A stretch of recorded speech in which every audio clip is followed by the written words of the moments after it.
जय श्री राम। ओम वक्रतुंड महाकाय सूर्यकोटि समप्रभ निर्विघ्नं कुरु मे देव सर्वकार्येषु सर्वदा। राम कीन्ह चाहि सोई होई, करे अन्यथा अस नहीं कोई। लक्ष्मण जी खड़े होते हैं भगवान श्री राम का अपमान सुनकर और कहते हैं कि रघुवंशीन मह जो जहाँ कोई होई, ते ही समाज अस कहई न। जिस समाज में रघुवंशियों में से एक भी व्यक्ति विराजमान हो, बैठा हुआ हो, उस समाज में ऐसी बात कोई नहीं कह सकता है कि पृथ्वी वीरों से खाली। कही जनक जस अनुचित बानी, विद्यमान रघुकुल मन जानी। जनक जी देख रहे हैं, महाराज जनक ये देख रहे हैं कि रघुवंश शिरोमणि भगवान श्री राम यहीं विद्यमान है, उनके बाद भी इन्होंने कह दिया कि पृथ्वी वीरों से खाली है। इस बात का कितना प्रभाव पड़ा है। रघुवीर राम जी के होते अनुचित वाणी कह डाली है। यह शब्द वज्र से लगते हैं, पृथ्वी वीरों से खाली है। लक्ष्मण जी कह रहे हैं कि ये शब्द और किसी को प्रभाव डाले ना डाले, हमारे लिए वज्र के समान लगे हैं। और कह रहे हैं कि धनुष, भगवान श्री राम को कह रहे हैं कि अभिमान त्याग कर कहता हूं, आदेश तुम्हारा पाऊं मैं, तो धनवा की क्या है विषाद, सारा ब्रह्मांड उठाऊं मैं। अगर आपका आदेश मिल जाए तो इस धनुष की क्या विषाद है, मैं पूरा ब्रह्मांड उठा सकता हूं। और बिल्कुल उठा सकते हैं कि शेषावतार हैं लक्ष्मण जी, और पूरी धरती को उठाए हुए हैं अपने माथे पर। तो जो अपने माथे पर पूरी धरती उठाए हुए हैं, उनके धनुष उठाना क्या बड़ी बात है।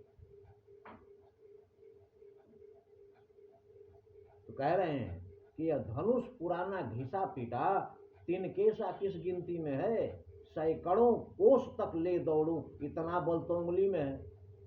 लक्ष्मण जी कह रहे हैं कि इतना बल तो मेरी उंगली में है, भगवान श्री राम की बात तो बाद में आती है, इस धनुष के लिए तो मैं ही काफी हूं। इस धनुआ की क्या है विषाद, सारा ब्रह्मांड उठाऊं मैं। ये धनुष पुराना घिसा पिटा, तिनके सा किस गिनती में है, सैकड़ों कोस तक ले दौड़ूं, इतना बल तो उंगली में है। लखन लाल की बात सुन थर्रा गया आकाश, पृथ्वी थर भर हो गई, दहल उठे दिक्पाल। लक्ष्मण जी की बात सुनकर, उनके क्रोध को देखकर तीनों लोग हिल गया। लक्ष्मण जी क्रोध में आ गए हैं और जो चाहेंगे कर सकते हैं, क्योंकि वो सर्वशक्तिमान है। इस पर जनक जी रो गए।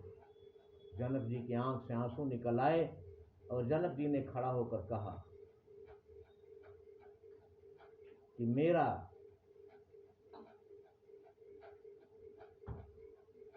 मतलब ये नहीं था कि हम किसी की भावनाओं को ठेस पहुंचाएं, और अगर हमारे वाक्यों से, हमारी बात से किसी को ठेस पहुंची है तो उसके लिए हम क्षमा प्रार्थी हैं। ये तो एक बेटी के बाप की निराशा भरी आवाज थी, जो अपना अपमान बर्दाश्त नहीं कर पाया और उसके हृदय का दुख उसकी जबान पर आ गया। इसके लिए हम क्षमा चाहते हैं अगर हमारी बात से किसी को दुख पहुंचा है। जनक जी को इस प्रकार देखकर, दुखी देखकर, लक्ष्मण जी को भगवान श्री राम ने शांत किया। इशारा किया भगवान ने और लक्ष्मण जी शांत हुए। विश्वामित्र जी ने कहा लक्ष्मण जी से कि आप अपने स्थान पर आ जाएं। लक्ष्मण जी आके अपने स्थान पर बैठ जाते हैं। तब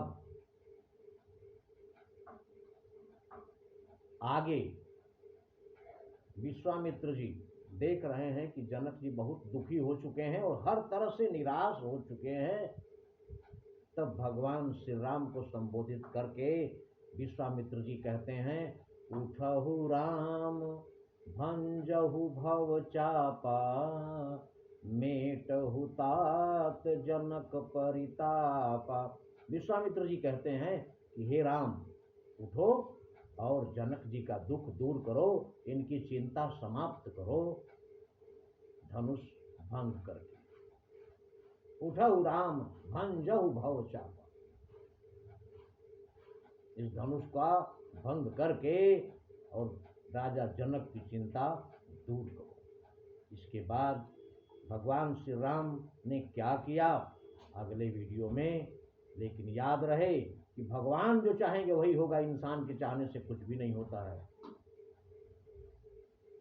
नहीं कलि कर्म न भगति विवेकु, राम नाम अवलंबन एकु। जय श्री राम।